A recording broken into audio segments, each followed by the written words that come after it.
નમસ્કાર વિદ્યાર્થી મિત્રો, આપણે ચેપ્ટર 1 વાસ્તવિક સંખ્યાઓ પૂરું કરી દીધું છે. હવે ચેપ્ટર 2 બહુપદીઓ ચાલુ કરવા જઈ રહ્યા છીએ. એના માટે થોડુંક જરૂરી જે જૂનું નોલેજ છે 8મા 9મામાં આવી ગયેલું છે એ થોડું જાણી લઈએ. બહુપદી સમજવા માટે થોડાક ટર્મ્સ જે જૂના ધોરણમાં આવી ગયેલા છે એ સમજવા જરૂરી છે, જેવા કે ચલ, અચલ, સહગુણક, ઘાત, આધાર વગેરે. તો એ સમજવા માટે આપણે એક ઉદાહરણ લઈને સમજીએ. ધારો કે આપણે એક બહુપદીનું ઉદાહરણ લઈએ, 4x² માઇનસ 3x પ્લસ 9. આ એક બહુપદી છે જેની અંદર x આવેલો છે, બરાબર. તો ચલ કેને કહેવાય, અચલ કેને કહેવાય, સહગુણક કેને કહેવાય, ઘાત કેને કહેવાય, આધાર કેને કહેવાય, એ આપણે આ બહુપદી દ્વારા સમજીએ. તો સૌથી પહેલા આની અંદર ABCD માંથી x કરીને મૂળાક્ષર અહીંયા આવે છે. તો જે x છે એને ચલ કહેવાય છે. ચલ એટલે કે ABCD માંથી કોઈ પણ આવતો અક્ષર ABCD to XYZ કોઈ પણ શબ્દ એને ચલ કહેવામાં આવે છે. ચલ એટલે શું કે જેની કિંમત ફરી શકે, ફિક્સ હોતી નથી. તો અહીંયા ચલ છે એ x છે. ચલ કયો છે આપેલા સમીકરણમાં? x છે, અને x ની કિંમત કઈ પણ હોઈ શકે, એટલે તો એને ચલ કહેવામાં આવે છે. ચલ એટલે જેની કિંમત ફરી શકે તેવું. હવે વાત કરીએ અચળની. અચળ એટલે કે એવી સંખ્યા કે જે ફિક્સ જ છે. 9 છે, 3 છે, 4 છે, એ બધી ફિક્સ સંખ્યાઓ છે. એટલે કે આંકડાકીય માહિતી, જ્યાં કઈ બી આંકડા આપેલા હોય 1 2 3 4 5 માઇનસ 1 2 3 4 5, પૂર્ણ સંખ્યાઓ, વાસ્તવિક સંખ્યાઓ, રૂટવાળી સંખ્યાઓ, કોઈ પણ સંખ્યાઓ આપેલી હોય એ બધી છે, એ બધી કેમાં ગણતરી થાય? એની અચલમાં ગણતરી થાય. અચલ એટલે કે અહીંયા 4 છે તો 4 એટલે 4 જ, 4 ની કોઈ બીજી વેલ્યુ હોતી નથી. 4 મીન્સ 4. તો અચલ સંખ્યાઓ એટલે કે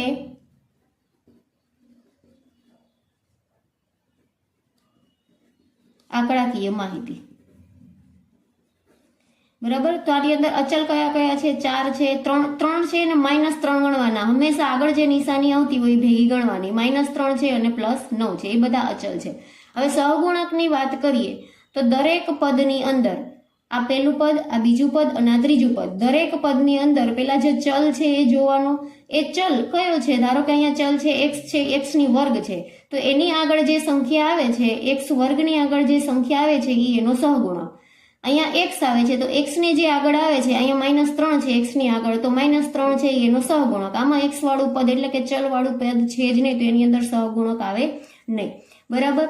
તો સૌથી પહેલા x² છે, તો x² નો સહગુણક કયો થયો કહેવાય? જે આગળ છે એ આગળ છે +4, તો એ +4 છે x² નો સહગુણક છે. પછી છે x વાળું ટર્મ, તો x વાળા ટર્મની અંદર સહગુણક કેટલો છે? -3. હવે વાત કરીએ ઘાત અને આધારની. તો કોઈ પણ પદ હોય, ધારો કે અહીંયા પહેલા પદની વાત કરીએ તો x² છે, તો x² માં જે ઉપર લખવામાં આવે છે એને ઘાત કહેવાય છે, અને આ જે નીચે લખેલું હોય છે એને આધાર કહેવાય છે. ધારો કે હું એમ કહું કે 9y3, તો આ y છે એ આધાર છે અને એની ઉપર જે લખેલું છે એ ઘાત છે. હવે જે ટોપિક છે એ બહુપદીના પ્રકારો. તો બહુપદીના પ્રકારો ઘણી બધી રીતે પડે છે. ચલના આધારે પડે, ઘાતના આધારે પડે, પદ કેટલા છે એના આધારે પણ બહુપદીના પ્રકારો પડે. તો સૌથી પહેલા આપણે એમાં જોઈએ ચલના આધારે તેના પ્રકાર. તો ચલના આધારે પ્રકાર છે તો પહેલા તો ચલ એટલે હમણાં જ આગળ સમજાયું કે A to લઈને Z સુધી કોઈ પણ લેટર આવતો હોય તો એને ચલ કહેવાય. તો એવા કેટલા ચલ આવે છે? જો આપેલી આખી બહુપદીની અંદર એક જ ચલ આવતું હોય, જેમ કે અહીંયા ખાલી x અને x, એક જ ચલ આવે છે તો એને એક ચલ બહુપદી કહેવાય. આ બીજા ઉદાહરણમાં જોઈએ તો આખી બહુપદીની અંદર x જ ખાલી એક ચલ છે, ABCD ની અંદરથી ખાલી x જ એક આવેલો છે તો એને એક ચલ કહેવાય. અહીંયા 5a-6 ઉદાહરણ આપેલું છે, એમાં ખાલી a, આખી ABCD ની અંદરથી ખાલી a એક જ આવે છે, બીજા કોઈ પણ આવતા નથી, તો એને એક ચલ બહુપદી કહેવાય.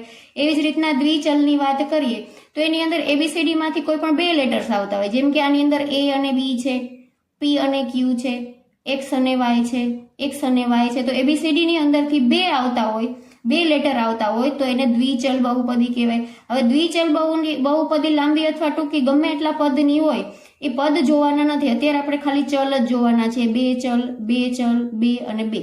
અને ત્રિચલની વાત કરીએ તો એની અંદર 3 આવતા હોય, જેમ કે આની અંદર છે a, b અને c. ABCD ની અંદરથી 3 પદ આવતા, 3 લેટર્સ આવતા હોય, l, m અને n, x, y અને z.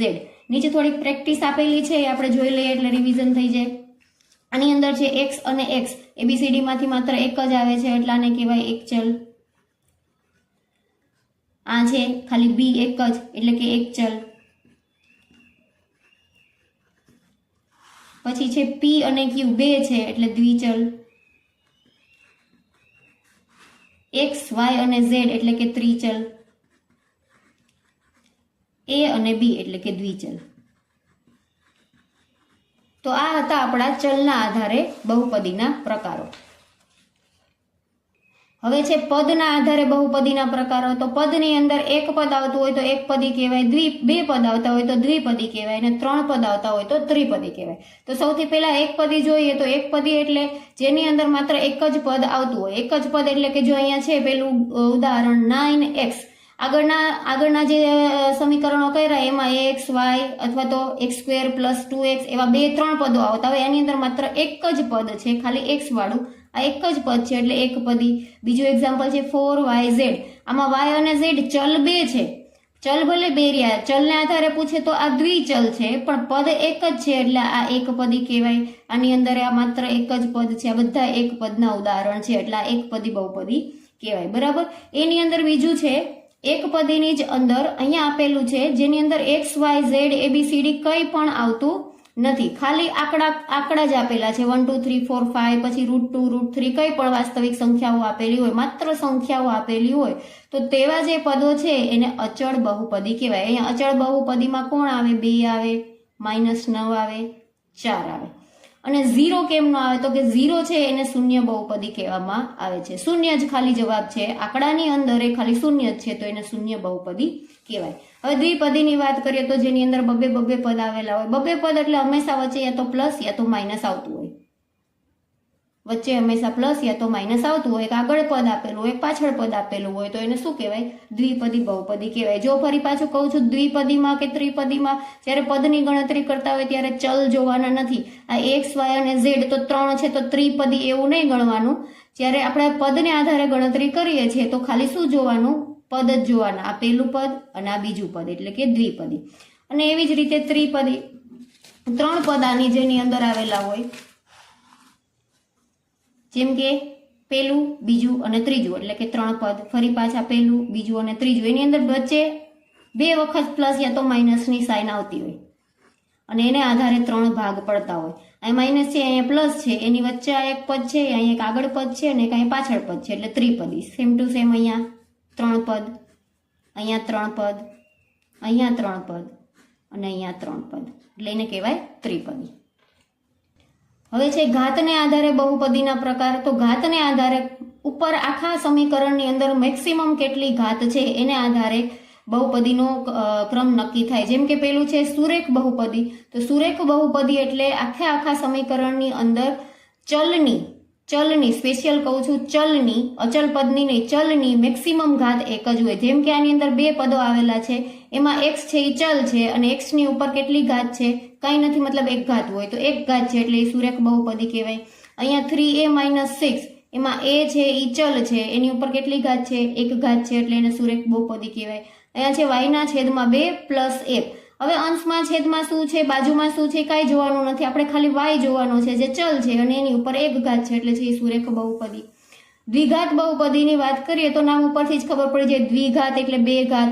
આખા સમીકરણની અંદર ચલમાં મોટામાં મોટી કઈ ઘાત છે? 2 ઘાત. જો અહીંયા પણ ચલ આપેલો છે પણ એની એક ઘાત છે અને અહીંયા ચલ આપેલો છે x, એની 2 ઘાત છે, તો મોટામાં મોટી 2 ઘાત થઈ એટલે કે આ આપેલ બહુપદી છે દ્વિઘાત બહુપદી છે. સેમ ટુ સેમ અહીંયા y ની 2 ઘાત, y ની 1 ઘાત અને 5 ની 3 ઘાત છે, પણ આ 3 ઘાત છે એટલે એને ત્રિઘાત બહુપદી કહેવાય નહીં. કેમ કે આ ચલ નથી, આ 5 છે એ અચળ સંખ્યા છે એટલે આ ત્રિઘાત નથી, પણ આ ચલમાં જોવાનું છે.